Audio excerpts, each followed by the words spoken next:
AI PGT के लिए पढ़ते हैं, वहाँ पे आपको टेक्स्ट बुक का यूज़ नहीं करना है। जो शॉर्टर बुक्स होती है जो हमने डिस्कस करी है वीडियो के अंदर, उन बुक्स का यूज़ करो, उनको कंपैरेटिवली लेस टाइम लगता है। And don't compare yourself with others. Which we do. Sir mock test में लगभग 1 साल लगातार दिया था, मतलब मैंने लगातार मैं देता था।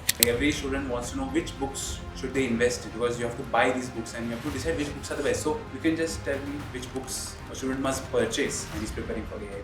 वो चीज़ हमने 5 years में नहीं पढ़ा है, वो तुम 1 साल में क्या पढ़ लोगे? तो एक चीज़ को पढ़ लो यार, get one source right. Yes sir material मैंने सर 30 से 40 बार 1.5 साल में पढ़ डाली थी पूरी। तो ऐसे होम्योपैथिक सब्जेक्ट कई बार पढ़ा है मैं। अगर आप एवरेज माइंडेड हैं तो आप ऐसा ही करिए। even if you work in the hospital also you can crack the exam, but you have to maintain the consistency is the key. बहुत अच्छे टेलीग्राम पे क्वेश्चंस लगाते हैं।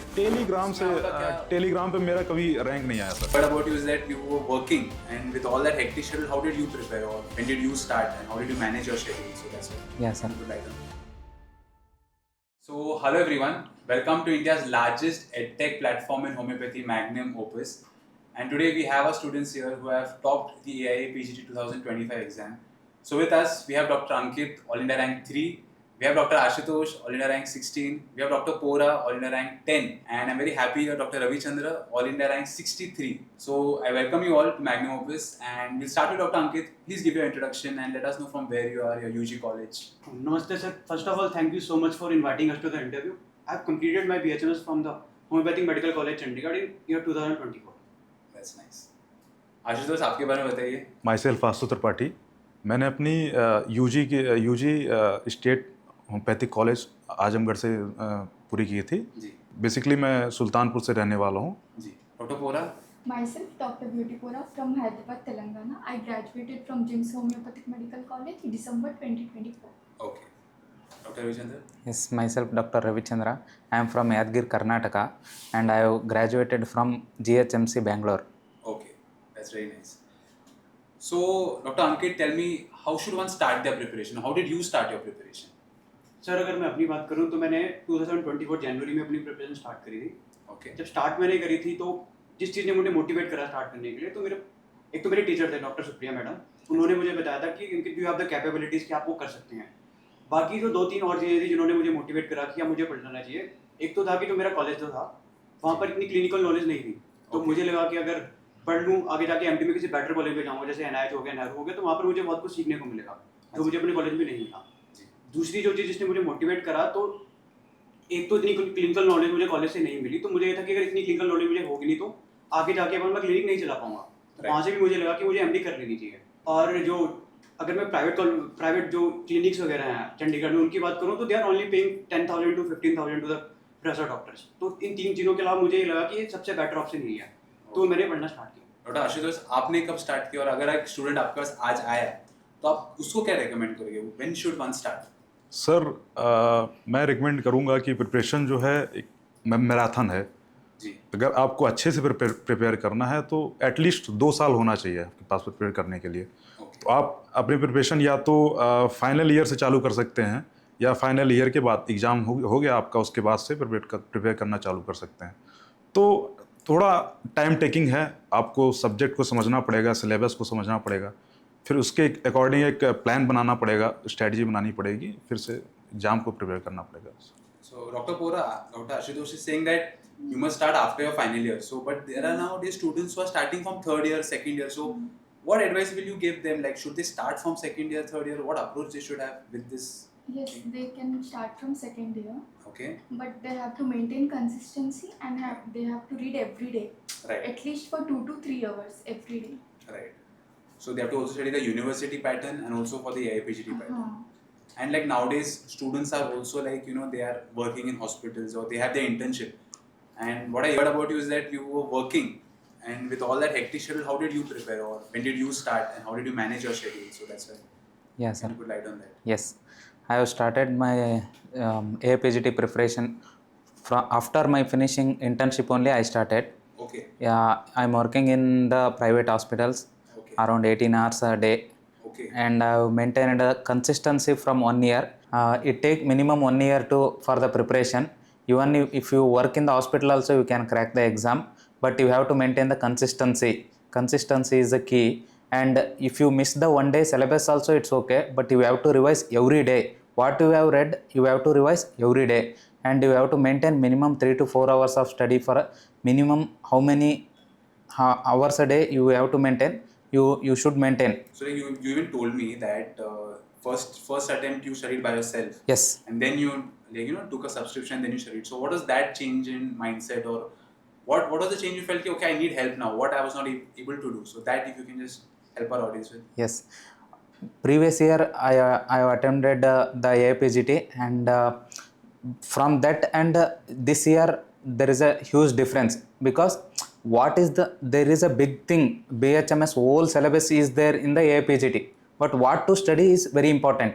Okay, that highlighted part which is the very important topic, and which is to study and which is to give the higher importance, has to be taken from the lecture series from Dr. Viren sir has told the medicine part as very very well, and important key points what they told, that was very helpful. And some of the questions were directly from Magnum Opus, those were made me very helpful in this exam. The previous year I read blindly, and I have read many things, but which one to focus I don't know. That's what the mistake I did in the previous year. And this year, under the guidance of Magnum Opus and Dr. Viren Shetty sir, I have highlighted the parts and read, and that was helped me. Yeah, so you said that you don't have to study the entire BHMS syllabus. So Dr. Ankit, like, do we have to study the entire BHMS syllabus, or what should be your approach like to this exam? Sir अगर approach की बात करें तो हमारा जो mind है सारी चीज़ें नहीं याद कर सकता, तो ऐसा नहीं कि आपको सारा कुछ याद करना है। जब भी आप स्टार्ट कर रहे हैं, सपोज आपका 1 साल आप स्टार्ट कर रहे हैं, तो मेजर जो सब्जेक्ट्स हैं आप पहले वहाँ से स्टार्ट करें, और उनके अंदर भी जो PYQs एंड PYTs हैं, जो इंपॉर्टेंट जो चीज़ें हैं आप उनको पढ़ें। जितना ज़्यादा आप पढ़ने की कोशिश करेंगे आप उतना ज़्यादा भूलते चले जाएंगे। जैसे वो सर कहते हैं ना कि उतना खाओ जितना पचा सको, तो आपको उतना ही खाना है, मतलब उतना ही आपको पढ़ना है जिसको आप बाद में रिवाइज भी कर सको। आप ज़्यादा पढ़ लेंगे तो बाद में आपसे रिवाइज भी नहीं हो पाएगा। तो आप पहले PYQs देखिए, सारे पेपर सॉल्व करिए, उसके बाद उनके अंदर जो चीज़ें पूछी गई हैं उन पर फोकस करें। डॉक्टर आशुतोष, अगर कोई जूनियर आपके पास आएगा, बोलेगा कि सर मैं क्या क्या पढूं ये एंट्रेंस एग्जाम के लिए, तो आप क्या एक हाईलाइट करके उनको बताओगे कि मुझे ये करना है या ये मत करो? सबसे पहले मैं बोलूँगा कि वो पहले मतलब उसके पास टाइम कितना है। अगर वो उसके पास एक साल का टाइम है तो मैं उसको बोलूँगा कि कोई एक ऐसा प्लेटफॉर्म पकड़े जिससे वो एक सिलेक्टेड टॉपिक्स पढ़े, सिलेक्टेड चीज़ें मतलब पढ़े, उससे उसको रैंक लाने में, एक अच्छा स्कोर लाने में हेल्पफुल रहेगा उसके लिए। ये रहेगा। So Dr. Bora, which subjects are more important and which subjects are high scoring? We know the homeopathic subjects, but if you can just break down that, from this subject so many questions are coming, from the other subjects, allied also which subjects to study, because we have a long list of allied subjects, but how to approach them, and you can just highlight that. Regarding allied subjects, I feel practice of medicine is the most important one. Right. And regarding, like, if we take practice of medicine also, it will be better to learn integrated at a time, at a system, anatomy, physiology, pathology, surgery, and medicine. Right. This will be better. Right. So Dr. Ravichandra, she's speaking of studying, having an integrated approach, like taking one system. So did you follow the integrated approach, or you first studied anatomy separately, physiology separately? So what was your approach to this? Yes sir, integrated approach I have studied from integrated only. Okay. But previous year I have studied anatomy separate, physiology separate, and everything I was studied separately. Okay. And after this year I have studied integrated approach, first in anatomy, then physiology, then comes the pathology. After get to know the pathology, you will get to the part of the medicine, then the analysis part, everything comes. And if you know the topic very well, examiner finds anywhere in the, if you can find put a question from the pathophysiology part, or in the physiology part, or in the anatomy part, anywhere. If you are perfect in whole almost integrated part, that will be for the mark scoring it will be easy. तो मैं doctor Ashutosh, doctor अंकित के पास आता हूँ। तो ये जो तरीका है पढ़ने का कि पहले आप एनाटॉमी पढ़ो एक सिस्टम का, चलो एक रेस्पिरेटरी सिस्टम ले, उसका एनाटॉमी करो, उसका फिजियो करो, तो जब पैथो मेडिसिन तक पहुँचते हो तो चीज़ें आसान हो जाती है। एंड लाइक वैसा आपने एक्सपीरियंस कुछ किया, या it was just different? Sir मेरा जो प्लेटफॉर्म था मतलब पढ़ने का, फर्स्ट ईयर में मैंने एनाटॉमी अच्छे से पढ़ी थी, फिजियोलॉजी अच्छे से पढ़ी थी, लेकिन जब फाइनल ईयर से मेरा डिसाइड हुआ कि मुझे पीजी अच्छे से देना ही है, जी। तो मैंने मैग्नम ओपस का मतलब आपका डेमो लेक्चर वगैरह आता था एनाटॉमी का, जी तो मैंने कुछ वीडियोस देखे आपके, तो उसमें अच्छा लगा मुझे। तो फिर उसमें आपका जो इंटीग्रेटेड अप्रोच आपने दिया, पहले एनाटॉमी बताया है, सॉरी फिजियोलॉजी बताया है, फिर पैथोलॉजी, फिर उसके बाद मेडिसिन, फिर सर्जरी। तो एक इंटीग्रेटेड अप्रोच आप अगर रखेंगे तो आपके लिए बढ़िया रहेगा, आप एक नोट्स अच्छे से तैयार कर पाएंगे, फिर उसको लास्ट में रिवाइज करने के लिए भी आपके पास एक अच्छा मैटर बन जाता है। डॉक्टर अंकित, अभी जैसे हमने इंटीग्रेटेड अप्रोच के बारे में बात की, तो जब आपने क्वेश्चंस प्रैक्टिस किया या मेन क्वेश्चन भी पेपर देखा था, like assertion reason, match the following, multiple statement, so did this integrated approach help you and how could you decode? Like for example, अगर they asking a question regarding medicine, पर आपको वही topic of physiology अगर पता रहेगा, तो ऐसे question जैसा assertion reason, match the following, did it help you that approach to decode this? Definitely, और स्पेशली मतलब फिजियोलॉजी एंड द मेडिसिन, इनको अगर साथ में पढ़ा जाए तो ज़्यादा बेटर रहता है। फॉर एग्जांपल दे दो जैसे आपको कि फ्लो वॉल्यूम कप्स के अंदर दे रखे हैं, राइट, डीएलसी उसके अंदर दे रखा है। जब आपको डीएलसी ये नहीं पता कि डीएलसी होता क्या फिजियोलॉजी के अंदर, यस, सब डिजीज में कैसे पढ़ लेंगे? उसमें क्या कि इसके अंदर डीएलसी कम होता है, ज़्यादा होता है, पहले आपको पता होना चाहिए डीएलसी होता क्या। इसलिए फिजियोलॉजी और पीएम आप इंटीग्रेटेड वे में पढ़ें तो वो ज़्यादा बेटर है। बाकी शायद मैं कहता हूँ कि ना भी पढ़ें वो चल जाएगा, पर ये दोनों पढ़ने बहुत ज़्यादा जरूरी है, फिजियो और मेडिसिन। और आपने बोला कि ना ही पढ़े, तो ऐसा कुछ सब्जेक्ट्स है, लाइक कभी कभी स्टूडेंट्स गलत सब्जेक्ट से शुरू कर देते हैं, तो ऐसा कोई सब्जेक्ट है कि अरे आप बाद में पढ़ लो ये चीज़, अगर आपका सब हो जाएगा तो, if you can, because I have seen students जो डरमैट से शुरू कर सकते हैं, so can you just highlight on that कि आप ये सब्जेक्ट्स बाद में पढ़ लो, पहला ये सब्जेक्ट्स, तो कैन यू लिस्ट दो सब्जेक्ट्स सो दैट आप व्यूअर्स नो कि आप to start from this? Sir मैं तो कहूँगा जैसे आप आज पढ़ना स्टार्ट कर रहे हैं, आज आप तैयारी करना स्टार्ट कर रहे हैं जी, तो मैं कहूँगा सबसे पहले आप पैथो पढ़ें, क्योंकि पैथो एक ऐसी चीज़ है जो लिंक है हमारा सर्जरी का और पीएम का। अगर आपको पूरी सिस्टमैटिक पैथोलॉजी आती है तो आप समझो 50% आपको पीएम भी आती है और 50% आपको क्या बोलते हैं सर्जरी भी आती है। करेक्ट, तो अगर वहाँ से आप पढ़ेंगे तो दोनों चीज़ें आपकी इकट्ठी हो जाती है, तो आपकी पैथो इंपॉर्टेंट होना बहुत जरूरी है, वहाँ से आपकी पीएम भी हो जाती है और सर्जरी भी हो जाती है। That's nice.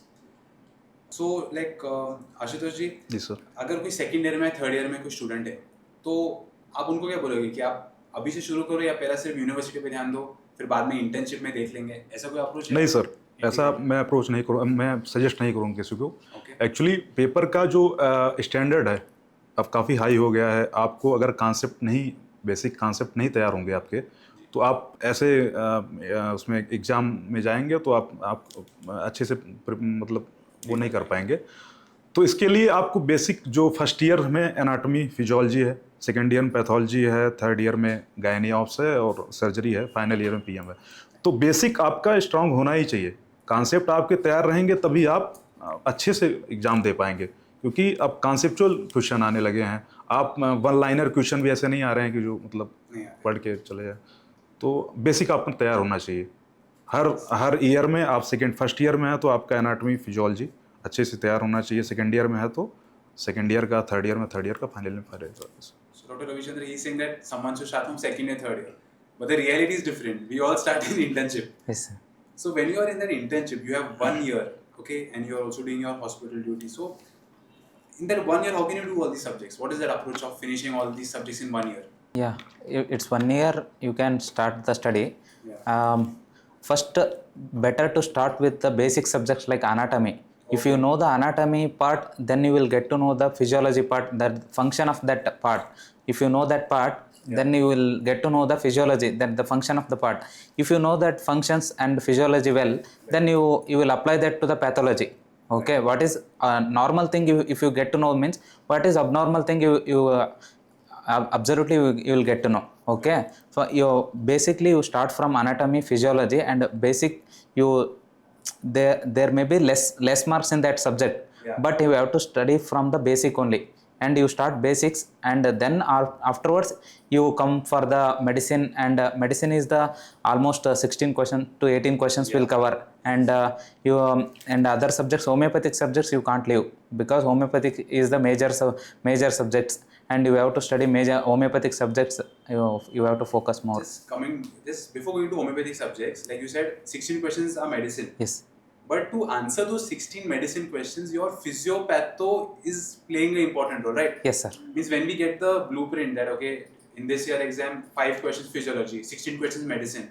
But that physiology based helped you to solve those medicine questions. So sometimes even students have a wrong approach. Like they see anatomy 2 questions, physiology 4 questions, and they directly go to medicine. Yes. but your medicine becomes easier if you go through that whole physio process. Yes, I yes. guess that is one thing. Yes, sir. And Dr. Pora, now coming to homeopathic subjects. So now we know out of 120 questions, 65 questions around they come homeopathic subjects. So if a student also studies the homeopathic subjects, he will qualify because you get around 240 marks if you answer all correct, which will not happen because of Materia Medica. So what is your approach? Let's take repertory as a subject. Just just decode how should one start studying repertory, what to study in repertory, which repertories to study, which repertories you can ignore. Just give me a brief about that. Regarding repertory, I feel Kent, BBCR and BTPB are the most important. Correct. We have to be like perfect in these 3 repertories. Yeah, absolutely. And Boric also important because this year they have added Boric also in Yes. questions. Yes. Yes. And every day we have to do at least 10 rubric hunting. So Correct. we will be perfect at the end of the exam. So Dr. Ankit, as she said कि daily 10 rubric तो करना चाहिए. तो do you feel that is right कि एक daily का एक process होना चाहिए? Like for example कुछ students बोलते हैं कि हम लास्ट के 2 months में rubric hunting कर लेंगे, लेकिन वो नहीं होता है. आपने अगर एक daily schedule बनाया है, like आज मैं 10 rubrics करूँगा, then मैं pharmacy का इतना portion पढ़ लूँगा, तो there is a combination of multiple subjects and boredom से भी बचते हो आप. So what was your approach to these homeopathic subjects like regarding repertory in focus? Sir इस बात से मैं एग्री नहीं करता हूँ कि आप Okay. कि दिन के 10-10 आप करें. सेम 12 मटेरियल के साथ भी सेम चीज़ होती है. काफ़ी लोग कहते हैं कि 10 मेडिसिन आज पढ़ो, 10 मेडिसिन कल पढ़ो, 10 दिन बाद जो 10 मेडिसिन आपने पहले दिन पढ़ी थी जी. वो आप भूल जाते हो. तो मैं तो ये कहता हूँ कि आप डेली पढ़ें, रेपर्टरीज को बार बार रिवाइज करते रहें. ऐसे नहीं कि आप मैंने आज 10 रूब्रिक्स कर रहे हैं, कल मैंने 10 रूब्रिक कर रहे हैं. रैंडमली आप करते रहें जितना आपसे हो पा रहा है. आखिर में इसको बार बार आप इसको रिवाइज करते रहेंगे तो आपका एक कंपाइल सब अपने आप हो जाता हो. हाँ जी. बाकी आप एमसीक्यूज प्रैक्टिस करते रहिए, वो ज़्यादा इंपॉर्टेंट है. जैसे जनैन रथ होगी, टर्निंग पॉइंट होगी, तो उसके अंदर एमसीक्यूज बहुत अच्छे से दे रखे हैं. Okay, right. Dr. Ashutosh, now he's saying that MCQs solve करो तो वैसा होगा. तो कुछ स्टूडेंट्स क्या करते हैं कि पहला MCQs solve करते हैं, then theory पे जाते हैं, and someone पहला theory पढ़ते हैं, फिर बाद में last 3-4 months में MCQ करते हैं. तो वो approach क्या होना चाहिए आपके हिसाब से? सर मेरे लिए ये अप्रोच है कि पहले थ्योरी पढ़ो. Theory. आप अगर थ्योरी पढ़ेंगे फिर अगर क्वेश्चन करेंगे तो आपकी थ्योरी रिकॉल होगी, आपके माइंड में रिकॉल होगी, फिर स्ट्राइक होगा, फिर आपके लिए वो लंबे समय तक याद रहेगा आपके लिए. तो मैं ये कहूँगा कि मैंने जो रिपर्टरी के लिए एक्चुअली जो किया था, मैं फाइनल ईयर से ही एसकेटी में जो केंट रिपर्टरी थी, बीबीसीआर और बीटीपीबी तीनों को अच्छे से पढ़ा था. उसमें रूब्रिक्स दिए हैं जो प्रीवियस ईयर क्वेश्चन में आए भी हैं, क्रॉस रेफरेंसेज हैं, रूब्रिक्स हैं, सब ऐसे हैं. तो फिर उसके बाद मैग्नम ओपस में पीडीएफ फॉर्म में है सारे रूब्रिक्स, तो मैंने एक नोट्स बना लिया था एक जगह पे. और तीसरा चीज़ कि मैं क्विज देता रहता था. Correct, yes. क्विज देता रहता था, तो इतना सफिशिएंट है. और सक्सेस में भी कुछ रूब्रिक्स दिए हुए हैं.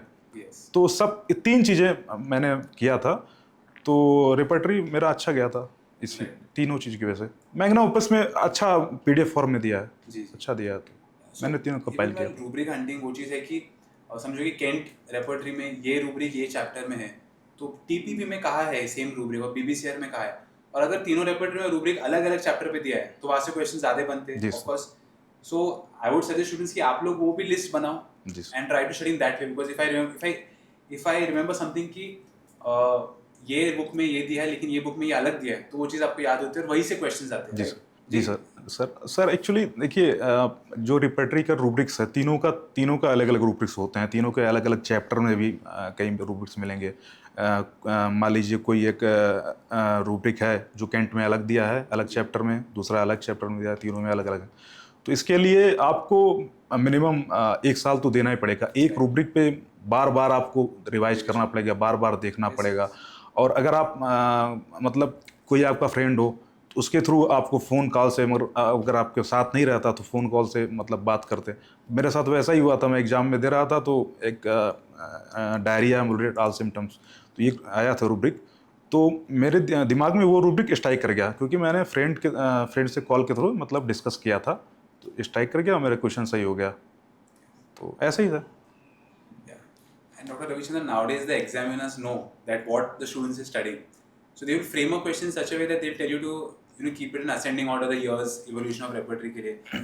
So even while studying, it is very important to study in that approach. You should know ki what came first, then what came, and we should have a correct evolution of studies, because nowadays the examiner is asking such questions. So did you face that thing, or did you study in that way to answer such questions? Yes, sir. It's very important to study the order because what comes first is the matters. What comes first which repertory, Kent followed by BBC or followed by BTV. Like if you know that ascending order, then you can answer many questions, and you for that ascending order and descending order, like year wise, there in the repertory the most complicated thing is number of rubrics, number of sub rubrics, and cross references and everything. That is the we can't remember by one day, and we have to daily we have to revise it, and we have to revise it again. Daily we have to give some time to repertory. We have to revise the rubrics for some rubrics, sub rubrics, and everything. You have to revise daily. Then only years also you should revise daily. Then only it will be remembered, sir. So like I also advise students कि आप for example rubric ending पढ़ लिया है, कुछ भी पढ़ लिया है पोएट्री में जो बार-बार रिवाइज करना हो, तो अपने वॉल पे right it on a paper and stick it, और आते जाते देख लो, ताकि एक रिवीजन का एफर्ट भी आपको ना लेना पड़े. Means something that we see daily we will remember. So that also you can do if it works for you. Going to pharmacy now. I think Dr. Ankit, you told me pharmacy is one of your favorite subjects. So what was your approach to pharmacy, and if someone is just starting, because pharmacy is one kind of a neglected subject what I feel till 4th year. Exactly. So आपका क्या approach था वो pharmacy, उसमें क्या पढ़ना चाहिए, क्या नहीं पढ़ना चाहिए और कैसे पढ़ना चाहिए? फार्मेसी का ऐसा है, जो सक्सेस के अंदर जो स्टडी मटेरियल दे रखा है 40 to 50 पेजेस में, पहले आप वहाँ से पढ़ें. ओके. उसके बाद काफ़ी ऐसी चीज़ें हैं जो उसके अंदर नहीं दे रखी हैं, तो आप उसके लिए क्या कर सकते हैं कि जो बैनर्जी की जो बुक है उसका आप यूज़ कर सकते हैं. उसके अंदर से जो कुछ पॉइंट्स हैं, जैसे व्हीकल वाला जो टॉपिक है वो सक्सेस के अंदर कंप्लीटली नहीं दे रखा है. काफ़ी ऐसी चीज़ें जो व्हीकल वाले टॉपिक की जो उसके अंदर नहीं है, तो बैनर्जी वाली बुक से वो उसको उठा के उसके अंदर डाल सकते हैं. बाकी मैंने उसके लिए फार्मेसी के लिए क्या करा था, पहले सक्सेस के जो नोट्स हैं वो मैंने पढ़ लिए. उसके बाद मैंने क्या करा, खुद के नोट्स बना लिए, और उसके जो सक्सेस के जो नोट्स हैं ना पॉइंटर की फॉर्म में दे रखे हैं, वो एक्चुअली पैटर्न फॉर्म में नहीं दे रखे हैं. तो मैंने अपने जो नोट्स बनाए उसके अंदर निमोनिक्स ऐड करे, हर एक टॉपिक के फ्लो चार्ट की फॉर्म में उसको बनाया, जो भी चीज़ें असेंडिंग ऑर्डर डिसेंडिंग ऑर्डर में डाली, तो वहाँ से मैंने उसको उस तरीके से करा. उसके बाद जो सक्सेस से करने के बाद फार्मेसी को फिर मैंने क्या करा, जैसे एमसीक्यूज करने उसके स्टार्ट करे, क्योंकि उसके अंदर सारा कुछ नहीं दे रखा हो. तो फिर मैंने क्या करा, जैसे जनरल रख के एमसीक्यूज करे, 500 एमसीक्यूज उसके अंदर दे रखे हैं, तो जो 100 एमसीक्यूज मुझे नहीं आते थे वो मैंने क्या करा, अपने नोट्स के अंदर ऐड कर लिए. सेम चीज़ जैसे टर्निंग पॉइंट के साथ करी, सेम चीज़ काइजन के साथ करी, पीजी प्लस के साथ करी. तो इससे क्या हो गया कि मतलब जो चीज़ें मुझे नहीं आती थी या फिर जो सक्सेस के अंदर नहीं दे रखी थी वो मेरे नोट्स के अंदर ऐड हुई है. तो बाद में जब मैं रिवाइज करता हूँ पेपर से 2-3 महीने पहले, तो मेरे को सिर्फ वही पढ़ना है जो मुझे नहीं आता था, और वो मेरे पेजेस के अंदर ऑलरेडी है नोट्स के अंदर. तो ऐसे आखिर में मुझे बार बार अलग अलग बुक्स को देखने की जरूरत नहीं पड़ी थी. सो जो अप्रोच अंकित बता रहा है, इट्स लाइक जिसके पास ज़्यादा टाइम रहेगा 1.5 ईयर, कि आपने एक नोट्स बनाया फिर आप और एमसीक्यू सॉल्व किया, तो आपने आपका ही नोट्स रिफाइन करते गए और फिर वो एक सॉलिड कॉपी बन जाता है. सो बट अगर समझ जो कि किसी के पास 4 महीना 5 महीना बाकी है, he has only 4 to 5 months, how should he study pharmacy, and like what should be the approach, or what did you do? Sir उसके लिए तो मैं सजेस्ट करूँगा कि सक्सेस ही सफिशिएंट है, उतना जो सफिशिएंट है सक्सेस. और अगर आपको किसी प्लेटफॉर्म का, या जैसे मैं मैग्नम ओपस का यूज़ किया था, तो उसका वीडियोस देख ले बस, और मतलब वीडियोस देखे सिर्फ, और सक्सेस का थ्योरी पढ़ ले, इतना सफिशिएंट है. अच्छा फार्मेसी मार्क्स हो जाएंगे. तो आपने एक पॉइंट बोला वीडियोस देखो और पढ़ो. सो मेरा एक हमेशा समझने के लिए वीडियोस देख ले. जी. सो सिर्फ वीडियोस देखो, और जो नोट्स ऑलरेडी ऐप में दिए वो तो आप देख सकते हो, लेकिन एक चीज़ होता है कि मैं स्टूडेंट्स को क्या बोलता हूँ, आप खुद भी थोड़ा बहुत लिखो, खुद भी लिखना, बिकॉज एक सेंसरी इनपुट है ना, you're looking at something, you're hearing, and you're also writing. 3 senses काम कर रहा है. 3 सेंसेस are working together. और जो आपने लिखा है ना, वो जब रिवाइज करते हो तो that's a different thing. So something like this you experienced, Dr. Pora, like your own notes revision or something like that? Initially I was reading from pharmacy textbook, Okay. from Magnum also, Okay. and from Success book also. Okay. I was really very confused. Right. So I did like in Success book only I have written everything, and I have revised daily. Okay. So in the textbook only you add, हाँ. that's also a good thing. You can add sticky notes and all that. Mhm. So Dr. Ravichandra, your approach to organon of medicine, like how did you go about studying organon, aphorisms, or the concepts of regarding chronic disease or philosophy part? So which thing that you gave importance to? Yes, sir. For coming for the organon, the main basic is the aphorisms.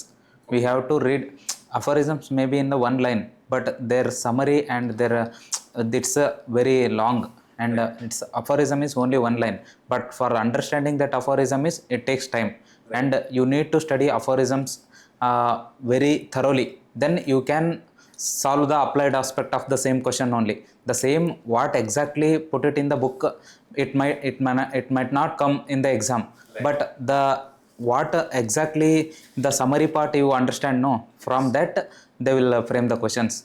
And you have to study aphorisms thoroughly. More of numbers they will not ask as tough, but summary part you should be thorough. So earlier they used to ask you direct aphorism numbers. Nowadays they are going No, for the concept. concept, yes. So what I've noticed nowadays is when you're studying aphorism, आपने उसका मतलब समझ लिया. Also you have to tell your brain that once I'm studying this, what kind of question can come. If you keep asking yourself that, then you know okay, I have studied this also, that also, and that kind of ask yourself, thinking I'm studying this paragraph, what kind of questions can come. So that will only come if you see the previous year paper. So Yes. when should one analyze previous year paper? Means पढ़ाई करने से पहले previous year papers देख लो, या थोड़ा बहुत बीच में पढ़ने के बाद थोड़ा analyze करो. So आपका क्या take है, डॉक्टर आशुतोष? सर मेरा वही टेक है कि पहले थ्योरी पढ़ो. Okay, so now we will sum up the subjects. So do you want to add any point regarding any particular subject so that we can go ahead? Dr. Vishandran, you add something? Yes, sir. Regarding repertory, there are many rubrics and many cross rubrics from different authors like Kent, BTPV, BBCR. If you mug up, it will not be remembered in the end. You have if you have that word, you have to know the meaning of that word, and after that only is it given under mind section or I section or which section, who given in the which section you will get to know. And another thing is single named rubrics. There are many drugs single named. You have to revise daily. That you should revise minimum 20. You have to revise when you are going in the bike or whenever whatever when you are having free time, you will revise that things. That will be that will not be remembered easily. Right. Yes. And now we'll go to the question of books. Like every student wants to know which books should they invest in, because you have to buy these books and you have to decide which books are the best. So you can just tell me which books a student must purchase when he's preparing for AI PGT. Yes, sir. As I took success as the main source, Yeah. and along with that, previous year I made some mistakes, and I have not took any institution like Magnum and Homeopedia, and there are I have not took, and I have studied everything, but I have made mistake what to study, what is the highlight point I have, which one to stress more, I don't know that time.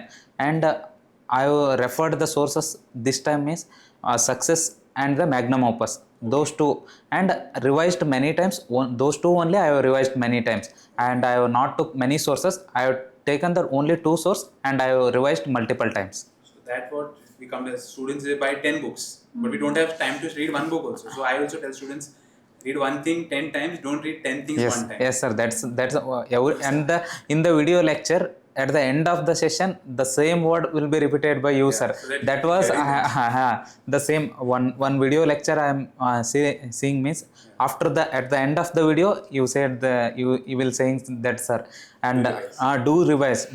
It's don't read multiple books. Read one book in a multiple way and multiple times, and that might help me, sir. Because my also personal journey in BHM is, जो चीज हमने 5 years में नहीं पढ़ा है वो तुम एक साल में क्या पढ़ लोगे, तो एक चीज को पढ़ लो, at least get one source right. Yes, sir. So you said success. So Success and Magnum Opus, both. Okay, thank you. But success as a book. Yes. Dr. Bora, which book? And regarding homeo subjects, we Yes. have to definitely read Allen's, Allen's. S.K. Tiwari, and Organon 5th and 6th edition combined. Okay, so you like going to organ on medicine also. Yeah. Dr. Ashutosh, आपकी सोच? Sir मैं suggest करूंगा homeopathic subject के लिए success, और success में materia का part मत पढ़िए आप. जी. उसके लिए सिर्फ एलएन पढ़िए, सिर्फ एलएन. मेजर जो क्वेश्चंस आते हैं आपके एलएन से आते हैं, जी. तो उसको पढ़िए. और जो मैंने जो किया था एलाइड सब्जेक्ट के लिए, वो मैं मैग्नम ओपस की वीडियोस देखता था, नोट्स बनाता था, खुद के नोट्स बनाता था. उसी में क्वेश्चंस रहते थे, एक पीडीएफ फॉर्म में क्वेश्चन रहते थे. मैं उसी को बार बार लगाता था. मैं एक क्वेश्चन को मतलब जो टेस्ट सीरीज रहता था, मतलब एक टॉपिक का, मैंने उसको कई बार लगाया है. मतलब लास्ट के एग्जाम में देने जा रहा हूँ तब तक मैंने लगाया. तो बार बार आप क्वेश्चन लगाएंगे, बार बार वही चीज़ें पढ़ेंगे, कॉन्स्टेंटली पढ़ेंगे, तो आप सक्सेस हो जाएंगे, आप एक अच्छा मार्क अचीव करेंगे. सीधा. So any other book that they have not mentioned and you have used that book, Dr. Ankit? हाँ जी सर. सर पहले तो बुक्स लेने से पहले लोगों को ये रिकमेंड करूंगा कि अगर आपका 1 साल है तो सबसे पहले आप क्या करें, आईपैड या कोई टैबलेट खरीद लें, क्योंकि आपके बहुत सारी बुक्स आपको पढ़ना पड़ता है। तो आपको इतनी सारी बुक्स पढ़ने से बढ़िया, मतलब खरीदने से बढ़िया टेलीग्राम पेज लिंक की पीडीएफ वगैरह मिल जाती हैं। अब आपको बुक्स कौन सी यूज़ करनी है वो डिपेंड करता है कि आप क्या रैंक अचीव कर रहे हैं। ऐसा नहीं होगा कि आपने सिर्फ सक्सेस पढ़ ली आपकी फर्स्ट रैंक आ जाएगी।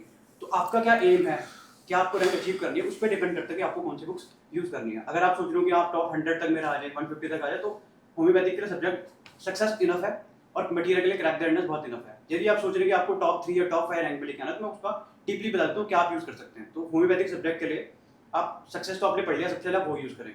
उसका क्या करें कि जो बाकी जो बुक्स है उनसे आप एमसीक्यू सॉल्व कर सकते हैं। जैसे काइजन की बुक होगी, वहाँ से आप एमसीक्यू सॉल्व कर सकते हैं। जन एंड रथ होगी, वहाँ से आप एमसीक्यू सॉल्व कर सकते हैं। और जैसे मैंने आपको पहले बताया कि ऐसे नहीं आपको बार-बार इनसे एमसीक्यू सॉल्व करने हैं। जो आपको एमसीक्यूज नहीं आते इन सारी बुक से, आप लिस्ट कंपाइल कर लो, आपको एक छोटी सी कॉपी मिल जाएगी आखिर में, जिनके आप जब आपको एमसीक्यूज नहीं आते तो आप उससे आखिर में उसको पर्टिकुलरली बहुत अच्छे से आप रिवाइज कर सकते हो। और रही बात मटीरियल की, वो तो मैं पहले ऑलरेडी बता चुका हूँ कि आपको एलन की नोट्स के पीछे से करना है और उसके लिए crack the entrance he use करनी है। बोरी की पढ़ने की जरूरत नहीं है, ना इसको उसके लिए सक्सेस पढ़ने की जरूरत है। और रही बात अगर अलाइड सब्जेक्ट की, इसके लिए मैं कहना चाहूँगा कि अगर आप इतना सब कुछ पढ़ना है तो आप एक साल में कवर नहीं कर सकते। हाँ, उसके मेरा लिए कोई point उसके नहीं। लिए उसके लिए Because- मैं ये sorry, कहना चाहूँगा। तभी से मैंने बोला ना कि आप रैंक क्या अचीव कर रहे हैं। हाँ नहीं, I understood what he's going to say, but is it possible like एक साल में पॉसिबल नहीं है। मतलब अगर आप फाइनल ईयर से प्रिपरेशन करना चालू कर रहे हैं जी। तो साक्षी अरोड़ा भी पढ़ लें और मुदित खन्ना भी पढ़ लें, ये सब पढ़ लें, नहीं पॉसिबल है। तो आप ऐसा प्लेटफॉर्म क्यों नहीं चूज करते हैं जिससे आपको अच्छा मार्क्स अचीव हो जाए, आप वो स्कोर गेन कर पाएँ आप जो चाहते हैं। तो आपको एक सिलेक्टेड कोई एक प्लेटफॉर्म पकड़ना पड़ेगा और वही बार बार पढ़ना पड़ेगा, बार बार वही पढ़ना पड़ेगा, क्योंकि आपके पास इतना टाइम नहीं है। जी। आपको 10 घंटे 12 घंटे डेली पढ़ना है और एक सिलेक्टेड चीज़ें पढ़नी है, बार बार पढ़नी है Correct. बस।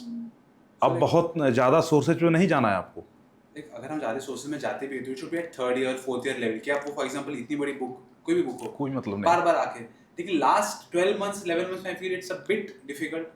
I don't know, like Yes, sir. it may not be possible. So selected source, सबका अपना सिलेक्टेड चीज़ सोर्स होता सर, सही जी है, सर। सबका कोई अपना कोई अलग कोई है। एक काफी प्लेटफॉर्म रहेगा। काफी सारी चीजें ऐसी हैं कि जो सक्सेस के अंदर नहीं दे रखी हैं। तभी मैंने बताया कि आप डिफरेंट बुक्स का यूज कर सकते हो, उसको एज अ पॉइंटर आप ऐड कर सकते हो अपने मेन नोट्स के अंदर, क्योंकि काफी सारी चीजें हैं ऐसी जो सक्सेस में नहीं दे रखी हैं।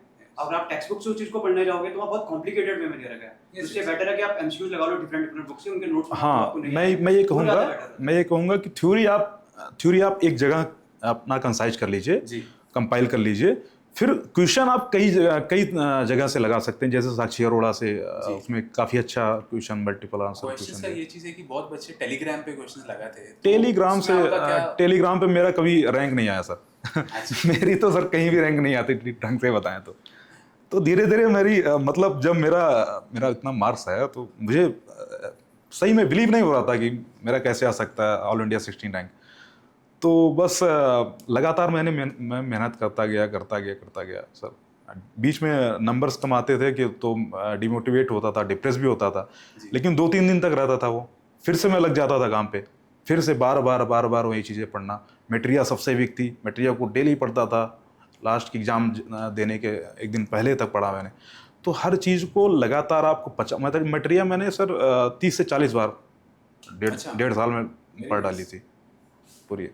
तो ऐसे होम्योपैथिक सब्जेक्ट कई बार पढ़ा है, मैं बता नहीं सकता हूँ कितनी बार मैंने पढ़ा है। तो बार बार चीज़ें पढ़ने से आपको अच्छे से, अगर आप एवरेज माइंडेड हैं तो आप ऐसा ही करिए, और आप शार्प माइंडेड हैं तो आप वेरियस सब्जेक्ट चूज कर सकते हैं, वेरियस बुक्स। 100 बार तो मैंने भी पढ़ा होगा। तो आप शार्प माइंडेड हैं तो कर सकते हैं, मेरे जैसे एवरेज माइंडेड हैं तो आराम से एक ही सोच पढ़िए। आप तो एवरेज हो नहीं। आप तो एवरेज हो नहीं। Okay, so like Dr. Ravichandra, like, did you feel that while studying, while preparing, that you will get such a good rank? No, Never. no. So what was that journey of getting a rank, and or before that, how did you like mock test में you were getting average ranks? Then Yes. how did you climb? Yes sir, mock test में mock test my marks will be around 250, 260, around 270 also it comes. Sometimes first test में 280 and second test में it comes 210. Yeah. Suddenly I'll get depressed. Why I've read same things and I've revised same things, but in this exam I'm getting the different marks. But you don't get depressed, and marks and it is not a final exam, and if you made a mistake you learn from that. Yes. What mistake you made in this exam you don't make in the next exam. Means that mock test. If you analyse करिए अपने test yeah, को. you analyze that and you do read about that and you make that strong. Where is the weak? What is the weaker point? Weakest point of your subjects Yes. is you will get to know through the mark. And in which subjects you are getting low. And in the mock tests, there are 18 to 20 question papers from Magnum Opus. Last Yes. you gave, sir. From that, 1, 2, 3 I solved, sir. Which subject is I am getting lagging? Correct. I have analyzed from after 5 to 6 mock tests. I have analyzed that which subject I am lagging, and I have focused more on that. And what subjects you are giving less time, you can give gear up. Yes. If you made a mistake here and many mistakes are happening in that subject, and you have to invest a time more for that. Correct. And don't get depressed for the marks which we are getting in the mock tests. Yes. And you will learn the mistakes from that and you will go up. You are right. Absolutely right. Like mock tests are like a mirror. Yes, sir. Mirror. You have to look in the mirror, see your mistakes, and you have to improve on it. Don't get demotivated. Just keep with it. Some students ask me that I have not finished my this week's syllabus, so I'm not giving the test.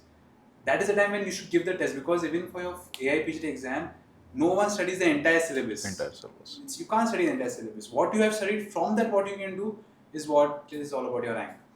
So, Dr. Pora, any final advice or a final thing that you want to tell your juniors who are watching you today? Same, sir. Not to read from multiple books. Okay. Single book, single source, multiple revisions. And one more thing, to do many MCQs, we have to stick to single source and we have to do multiple MCQs. And don't get demotivated. Yes. And don't compare yourself with others. Which we do. नहीं, मैं compare करता था. मैं compare करता था. We take mock tests so that you compare yourself with others. Because I still remember while taking the mock test, even the top rankers are messaging us, asking us what is their rank, because we put the result after 24 hours. जी sir. So they want to immediately know कि उसका rank कितना है, and then that is the whole competitiveness. That is a क्योंकि good mock thing. test का perspective ही यही होता है, कंपेयर कर सकें, आपको पता लगे कि आपको सामने पता वाले लगे, कितने, बिल्कुल आपके सही कितने. बात क्योंकि है. अगर mock test solve ही नहीं कर रहे तो आपको पता ही नहीं कहाँ stand करते हो आप. Exactly. वहाँ के comparison बिल्कुल बहुत सही, जरूरी है. बिल्कुल. Comparison से आप motivate मॉक होते हो, टेस्ट motivate होते हो. सर, मॉक टेस्ट में लगभग 1 साल लगातार दिया था. मतलब मैं हमेशा नहीं देखा. और भी पूछ सकते हैं. लगातार मैं देता था. जी. कोई मॉक टेस्ट उन्होंने नहीं छोड़ा, कहीं भी कोई बताता था. पहले लगातार. आशुतोष का नाम ही देखता था. एक ग्राफ दिखा आपका जो बहुत अच्छा था. Thank you sir. तो डॉक्टर आशुतोष, एक फाइनल वर्ड जो आपको आपके जूनियर्स, आपके फैमिली, आपके जो भी आपके वेल विशर्स, उनको बोलना है कि आपने इतना अच्छा रैंक अचीव किया. Now how will you advice them, how will you guide them? Sir, मेरा ये कहना है कि अगर आप जो है मेरे जैसे बहुत कम मार्क्स आते थे, जिसके कभी 190 आ गए, 200 आ गए, और धीरे धीरे अगर आप मेहनत करते जाएंगे, लगातार आप कंसिस्टेंसी बनाए रखेंगे और डिप्रेस नहीं होंगे, बिल्कुल डिमोटिवेट नहीं होंगे. ठीक है, ये टेस्ट है, लगातार मतलब आप अपने आप को मोटिवेटेड रखें, किसी तरीके से मोटिवेटेड रखें, लगातार मेहनत करते जाएं, तभी आपको सफलता मिलेगी. अदरवाइज अगर आपके मार्क्स अच्छे आ रहे हैं, ओवर कॉन्फिडेंस में आ गए, तब भी मार्क्स आपके फाइनल जो आपका एग्ज़ाम होगा उसमें आप अच्छा नहीं कर पाएंगे. तो अगर आप एवरेज स्टूडेंट हैं, तब भी लगातार आप बस पढ़ते जाइए, फाइनल एग्ज़ाम में आप अच्छा कर जाएंगे. बस सीधा ये. So doctor Ankit, your final words for your juniors. Final word जो मेरे जूनियर के लिए होंगे वो ये होंगे कि ये मैटर नहीं करता आप कितने इंटेलिजेंट हैं या फिर कितने आप नलायक हैं, आप मेंटल कैपेसिटी कितनी है. जो चीज़ें जो मैटर करती हैं वो सबसे इंपॉर्टेंट है कि आप पास टाइम कितना दे रहे हो पढ़ाई को, डेली के बेसिस पर कितना साल आपने पढ़ा है. हाँ, और दूसरी बात आपके रिसोर्सेज क्या हैं, आपके रिसोर्सेज बहुत अच्छे होने चाहिए. मैंने काफ़ी सारे लोगों के साथ देखा है कि जिनका पहली बार में एग्जाम क्लियर नहीं हुआ, दूसरी बार मतलब उस मार्क्स कम आ गए, तो वो क्या करते हैं सेकंड टाइम में अपने रिसोर्सेज चेंज कर देते हैं, तो वो जीरो लेवल पे आते हैं दूसरी बारी में. तो आपको क्या करना है, जो आपने पहले देखना कि मैं पहले जहाँ से पढ़ा था उसमें क्या कमियाँ थी क्या नहीं थी, वहाँ से आपने पढ़ना है. आप चीज़ें उसमें ऐड कर सकते हो, आप रिसोर्सेज मत चेंज करो. और दूसरी चीज़ मैं लोगों को बोलना चाहूँगा कि काफ़ी लोग मैंने देखे जो टेलीग्राम में दिन भर क्विज़ेस सॉल्व करते रहते हैं, दिन भर. मैं उनका देखूंगा कि ये टॉप 2 में तो रहेगा, टॉप 2 में रहेगा. और फाइनल एग्जाम के बाद जब मैंने उनसे पूछा कि तुम्हारी रैंक कितनी है, कितने मार्क्स से, कह रहे 200 मार्क्स. तो क्योंकि जब आप टेलीग्राम पे जब आप क्विज़ेस करते रहते हो, आपको पता है कि रिपीटेड क्वेश्चन आते हैं, हर 2-3 बार वो क्वेश्चन रिपीटेड होते रहते हैं, ऑटोमेटेड है ना. हाँ, Yes, sir. ऑटोमेटेड. तो उसकी वजह से क्या होता है कि आपके अंदर एक फेक कॉन्फिडेंस आता है. आपके अंदर जनरेट होता है कि मैं तो टॉप 3 में, फाइनल में भी कर लूंगा. तो ऐसा आपको नहीं करना है. जो भी आप टेस्ट सॉल्व करें, मैग्नम ओपस करें, कहीं भी करें, तो टेस्ट आपके लिए सरप्राइज होना चाहिए कि मुझे नहीं पता क्या पूछेंगे. तो सरप्राइज टेस्ट में भी आप अच्छे मार्क्स स्कोर कर रहे हो, वो वो चीज़ बहुत अच्छी होती है। तो मैं ये कहूँगा कि ये ना करें, टेलीग्राम पे अपना टाइम वेस्ट मत करें, बहुत लोगों ने टाइम वेस्ट करा है। एक्चुअली हर साल एग्जाम के बाद ना हमारी एक मीटिंग होती है और हम हमारे एडवाइजर्स रहते हैं जो बोलते हैं कि ये साल ये अलग करेंगे। तो एक पॉइंट था कि टेलीग्राम का ग्रुप बनाओ, तो हम लोग नहीं बनाते अभी, तो विल कट दैट प्लान। ऐसे बिल्कुल सही है, टेलीग्राम पे नहीं सर। क्योंकि मैं 2-3 लोगों को जानता हूँ, मैंने मैसेज करके, जब मैं स्टार्टिंग में जब ज्वाइन करा था, लोगों को नहीं पता होता कि कौन सा मैग्नम है, कौन सा क्या। लोग टेलीग्राम सब लोग यूज करते हैं, तो सबसे पहले जो उनका इंट्रोडक्शन होता है होम्योपैथी के लिए टेलीग्राम के थ्रू ही होता है, तो उनके ग्रुप्स के थ्रू होता है। तो वहां पर वो देखते हैं कि बाकी लोग भी कर रहे हैं, तो 3 बार वो करते रहते हैं, आखिर में पता चले कि मार्क्स उनके आते ही नहीं है, क्योंकि वो दिन भर वो रिपीटेड चीजें करे जा रहे हैं। Single line questions they are outdated conceptual questions. और कुछ क्वेश्चन जो टेलीग्राम के जो क्विजेस होते हैं उनमें गलत भी दिए होते हैं, गलत दिए, मैं इस साल 2 क्वेश्चन गलत करके आया था उसके चक्कर में, जो उसमें 2 क्वेश्चन गलत थे, मैं रैंडमली कभी मुझे दिख गया होगा तो 1 से 3 उधर आ गए आप। एग्जैक्टली वो सर कह सकते हैं कि जैसे एक उसके अंदर जो क्वेश्चन था, उसके अंदर जिसका आंसर हैरिंग था कि symptom appearing in the last of the proving are important, वो किसी भी जगह कैंट दिखा था वो। तो मैंने अपने नोट्स में ऐड कर लिया था, इसका आंसर तो कैंट है। सबसे पहले जब घर आया, मैंने कहा ये तो गलत सही है, पता चला गलत निकल आया वो। तो ऐसे 2-3 चीजें थी। मतलब तो मेरा मेन मैसेज ये रहेगा कि आप वो ना करें। Anyone wants to give a final message, wants to say something? Dr. Ravichandra, you want to say something more? Yes. Dr. Bora? Dr. Ashutosh? मैं कहना चाहूँगा कि जो प्रिपेयर कर रहे हैं, अगर आप फाइनल ईयर से प्रिपेयर कर रहे हैं तो आप दिन को 2 पार्ट में डिवाइड करिए। अगर आप 7 बजे सुबह उठ रहे हैं तो 1 बजे तक मतलब आप होम्योपैथिक सब्जेक्ट पढ़िए। Dr. Ravichandra? Yes, sir. You can study while working also, and you can cover the timings. And even if you work in the hospitals and somewhere in the clinic also, you can crack the exam. And you can make a timings, and you can adjust the timings according to your wherever you are working, how much hour you are working, and you can crack the exam. And one thing is you have to revise, as friend Ashutosh told that you divide the day in homeopathic subjects and allied subjects. And as of homeopathic subjects are covering more, you have to revise more, because Mater Medica and all, it's no one can remember the Mater Medica, it's our limitation only. Okay, and you have to revise daily. Mater Medica and repertory part, as you have to revise daily. You don't miss. If you miss the today's syllabus also, it's okay, but you don't miss the revision. And everything. And this revision is most important. revision is most important, and the most key is the revision, multiple times revision, and only take one source and revise multiple times. It's better. And after you complete the syllabus, better to go for the previous year question papers and analyze what are the questions came from this syllabus, and you have to analyze that. And better, how much ever the mock tests you attend, that much ever confidence also you will get, demotivate also you will get. But you have to you maintain the consistency. If you get low marks also, if you get high marks also, you have to maintain the consistency. And key point is, if you solve the multiple solve questions, and you will the answers will be fixed in the mind. And there are similar questions will be there in the question. There we have read some topic, and we have covered the 3 to 4 remedies in a one day. Yes. Dr. Ankit, your final words? Sir जैसे doctor Ashutosh ने बात बोली कि आप दिन को 2 part में divide करें, हाँ जी, ये बिल्कुल सही बात उन्होंने बोली है। जैसे मैंने काफी लोग देखे हैं, वो क्या करते हैं, 5 दिन मटीरिया कर लेते हैं, 5 दिन पीओन कर लेते हैं, 5 दिन फार्मेसी कर लेते हैं, तो 5 दिन हो नहीं पाते। जब आप एक चीज को निरंतर एक दिन करते रहते हो, तो पहले दिन तो ठीक है आप कर लेते हो, लेकिन जब दूसरे और तीसरे दिन आप क्या करते हो, चीज से बोर हो जाते हो, तो आपके दिमाग में वो चीज घुसती नहीं रहती है। तो मैं क्या करता था, जैसे सपोज एक महीना है मेरे पास, उस 1 महीने को क्या करता था, मैं 2 पार्ट में डिवाइड कर देता था, 15 दिन और 15 दिन। तो जो पहले 15 दिन थे, तो उसको मैं क्या करता था, 3 पार्ट में मैंने डिवाइड कर लिया, और फिर टोटल 9 आवर्स का मैं स्लॉट बना देता था। 9 आवर्स को मैंने 3 आवर्स में क्या करता था, मैंने डिवाइड कर दिया था।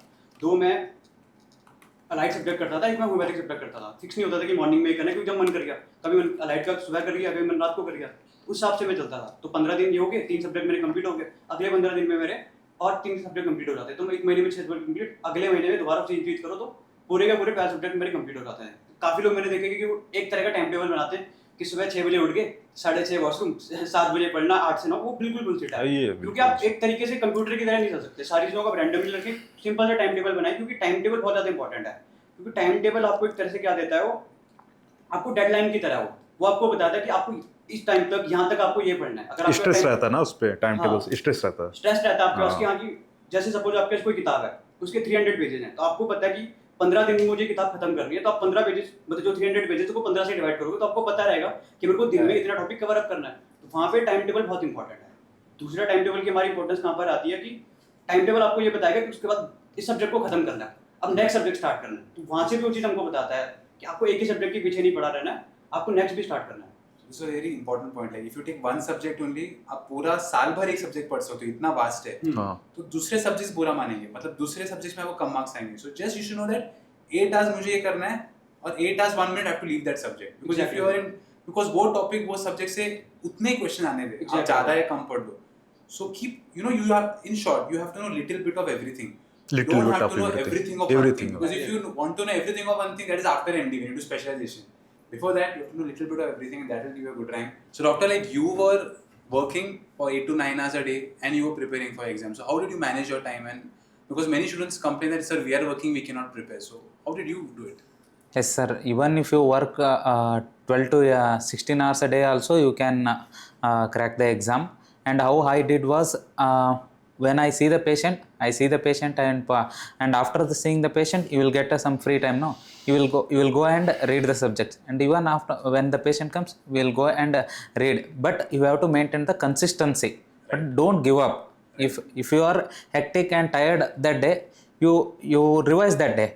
Don't go for the new syllabus. If you are doing a very hectic that day, don't go for the a new subject. You can't, it will not be going in your mind.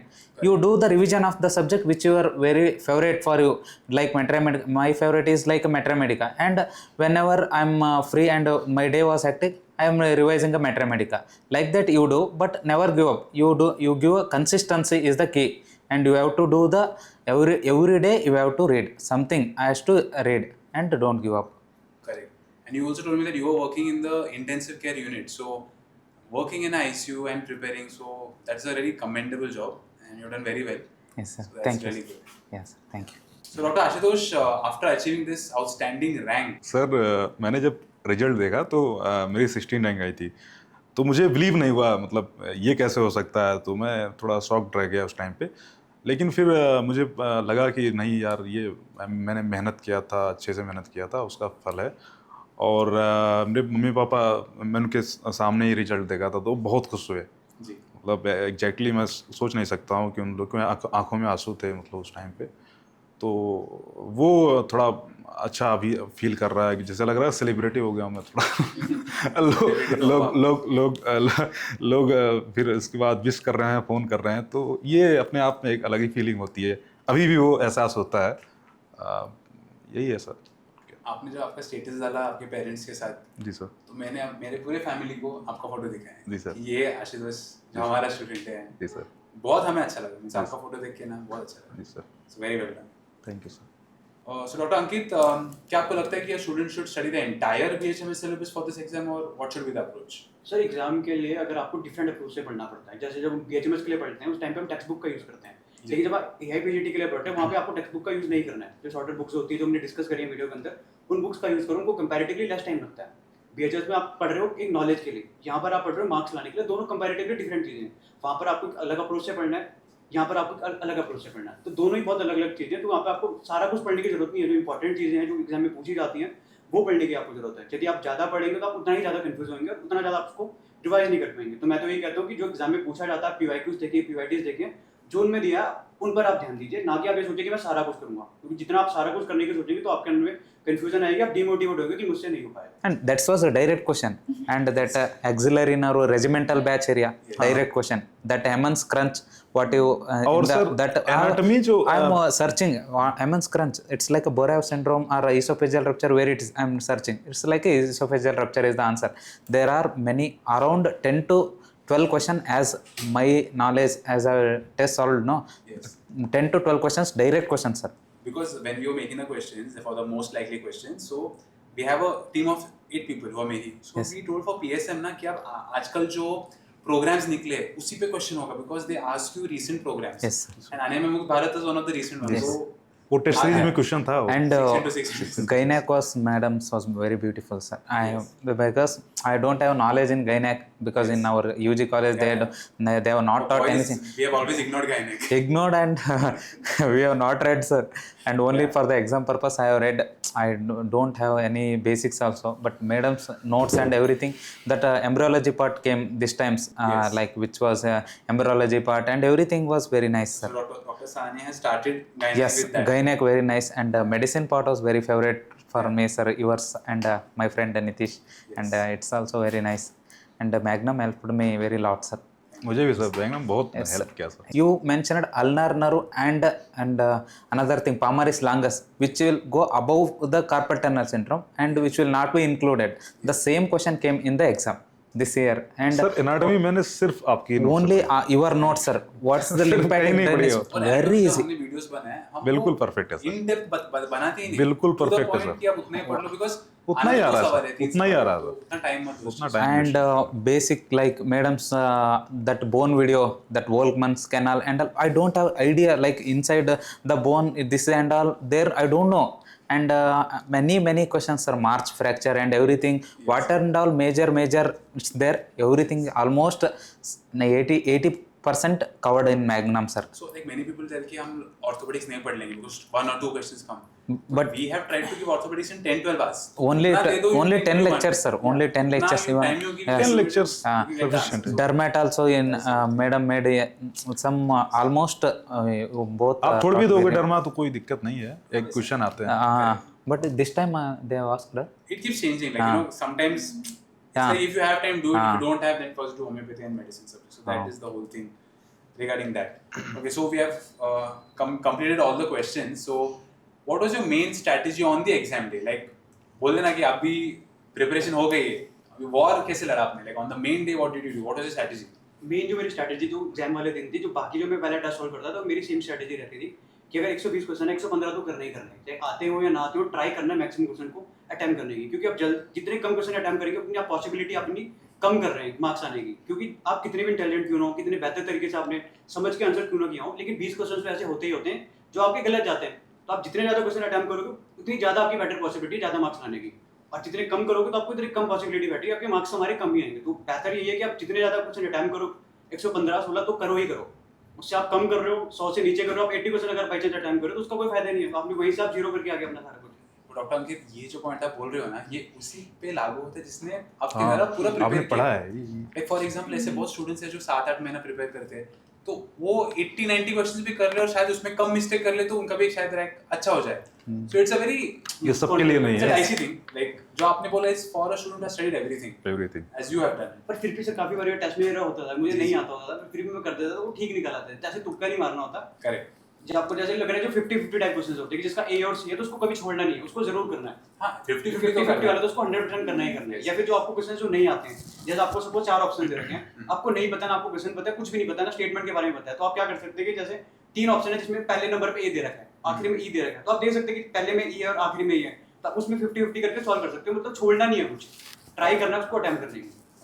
Doctor Ashutosh, आपका sir मैं जब exam के 10-15 दिन पहले तुम मेरे साथ क्या हुआ, मैं पीएसएम पे ज़्यादा फोकस कर रहा था. Okay. क्योंकि थोड़ा याद करने का ज़्यादा उसमें था. तो मैं पीएसएम पढ़ रहा एग्जाम के 10-15 दिन पहले. मैं पढ़ा यार, लग रहा है कि फिर भूल जा रहा है, फिर पढ़ रहा हूँ फिर भूल जा रहा है, फिर मुझे लग रहा है कि एग्जाम में कैसे होगा मेरे साथ, मतलब एग्जाम कैसे जाएगा मेरा. एक्चुअली मुझे थोड़ा नर्वसनेस था. पहला अटेम्प्ट था, मैं नीट दिया था, उसके बाद 7 साल बाद मैं सीधे एग्जाम देने जा रहा था, तो नर्वस बहुत था. तो मतलब मैंने ये चीज़ देखा कि जितने लॉन्ग क्वेश्चन रहते हैं, लंबे क्वेश्चन रहते हैं, लास्ट में जो लास्ट वाली लाइन रहती है उसमें एक क्लू छिपा रहता है आंसर का. मैंने ज़्यादातर देखा है मैंने. तो आप शुरू की 2 लाइन पढ़िए, लास्ट की लाइन पे ध्यान दीजिए, क्योंकि वहीं आपका आंसर छुपा रहता है. करेक्ट. तो उसको ध्यान दीजिए बस. और 2 और इम्पोर्टेंट चीज़ें कि जैसे काफ़ी बार हम आंसर एक बार हमने अटैम्प्ट कर लिया, उसका हम चेक कर रहे हैं आंसर की इसका क्या था. जब आपने एक उसका आंसर अटैम्प्ट कर दिया ना, उसको चेंज मत करो. काफ़ी बार लोग क्या करते हैं, उसका आंसर चेंज कर देते हैं. उन्होंने पहले ए करा था, आखिर इनको डी कर देते, मुझे लग रहा था, फिर आगे देखते मैंने क्यों चेंज करा. तो जो आपने एक बार उसका सॉल्व कर दिया ना, अगर ए आपने उसका कर दिया, कुछ भी हो जाए, दिल में जो मर्जी आए, उसको चेंज नहीं करना, वरना घर आके आप रिग्रेट करोगे. मोस्टली टाइम जो आपने पहली बार ही करा है ना, वो सही होता है. पहली बार सर जो पहला टिक आप लगाते हैं That's वो correct. माइंड रिफ्लेक्स जो आप पिछला पढ़ा रहता है वो रिफ्लेक्स जाता है। अगर आप दूसरी बार लगा रहे हैं ना सर, वो आप माइंड से सोच के लगा रहे हैं, वो गलत होगा, डेफिनेटली गलत It होगा। will be very confusing. वो गलत होता है। Second time पहली बार जो लगाते हैं रिफ्लेक्स माइंड यूज करता है वो। तो यही सारी चीजें कि आप ज्यादा से ज्यादा मॉक टेस्ट दोगे ना हाँ, तो आप वो रिफ्लेक्स में आ जाएगा ना सर क्वेश्चन। अगर एग्जाम के दिन आपका फर्स्ट मॉक टेस्ट है देन नहीं होगा। नहीं हो पाएगा सर। सीधे अगर सीधे वॉर में उतरना है तो उसके पहले प्रैक्टिस करनी पड़ेगी ना सर। तो प्रैक्टिस करना बहुत जरूरी है, और वो लगातार आप टेस्ट देते जाएंगे, लगातार लगभग मिनिमम आपको 1 साल टेस्ट देना ही पड़ेगा, क्विज देना ही पड़ेगा। मिनिमम 100 प्लस होना जरूरी है। और major test series minimum major minor कुछ भी देना जरूरी है। और ये है कि सर प्रीवियस ईयर क्वेश्चन रट लेते हैं, 10 साल का रट लिए क्वेश्चन, भाई कितना आएगा? मैक्सिमम 5 आएगा, 10 आएगा। इस साल 15-20 आया था।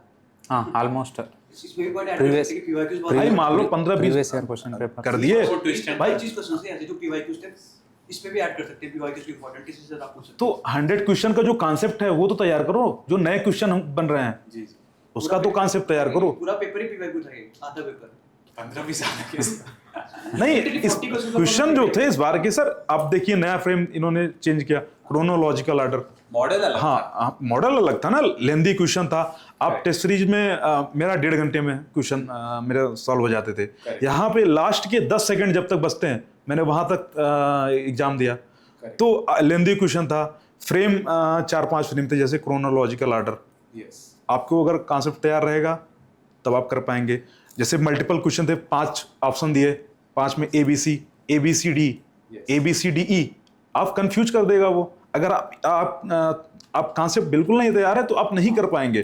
फिर उसके बाद ट्रू और फॉल्स, उसमें भी 5 ऑप्शन। यस तो मैचिंग में भी है, मैचिंग में 5 ऑप्शन रहते हैं, 6 ऑप्शन रहते हैं। तो उस बिल्कुल पेपर अब कॉन्सेप्चुअल आने लगा है, वन लाइनर बहुत कम आते हैं, आपको मेहनत करनी ही पड़ेगी। एटलीस्ट 2 साल देना ही पड़ेगा आपको, ये बहुत ज़रूरी है एक एवरेज स्टूडेंट के लिए। शार्प माइंडेड हैं तो आप भाई उनकी बात अलग है। और दूसरी जो एग्जाम वाले दिन कभी आपको लगता है कि आपको नहीं पता उस क्वेश्चन के बारे में, और आपके दिल से एक आवाज आती है यार इसका मुझे ये लग रहा है, तो आपको कर देना चाहिए ताकि घर जाके रिग्रेट ना हो कि मैंने नहीं करा। हाँ, मेरे साथ काफी बार आपके दो साथ क्वेश्चन होता है ऐसा कि घर हुआ। जब आप पहुंचते हो घर आके आप आंसर की देखते हो, जब आंसर की आती है तब आपको लगता है मैंने इसका क्यों नहीं करा। हाँ, 2 इसलिए क्वेश्चन आपको- मेरे साथ ऐसा तभी हुआ। मैंने स्टार्टिंग में वो बात बोली कि आप मैक्सिमम क्वेश्चन अटेम्प्ट करने की कोशिश करें ताकि घर जाके आप जब आप देखें आपको कुछ रिग्रेट ना हो, क्योंकि आपने साल भर मेहनत करी है ना। तो मेहनत आपने इसलिए करी 120 क्वेश्चन अटेम्प्ट करो, 100 क्वेश्चन अटेम्प्ट करके आगे आपने सोचा कि नहीं मुझे लग रहा है, फिर आपने छोड़ दिया या फिर उसका आंसर चेंज कर दिया। तो जो आपको लग रहा है, जो दिल से जो पहली बात आवाज आ रही है आपको, वो कर देना चाहिए। रिस्क ले लो, 50% या 60% टाइम वो ठीक ही निकलता है। बाई चांस आपने 2 क्वेश्चन में कैसे रिस्क लिया, 2 में से अगर एक भी ठीक जा रहा है तो आपका पॉजिटिव में स्कोर बनेगा, नेगेटिव में थोड़ी ना बनेगा। So thank you everyone for joining us today on this podcast. All our members have to catch back their flight. Ankit has to go to Chandigarh, Ashutosh to Varanasi, Pora to Hyderabad, and then you have to go to Bangalore. Bangalore. Yes. Thank you everyone, and thank you guys for coming here Thank you, sir. on a short notice. Thank you.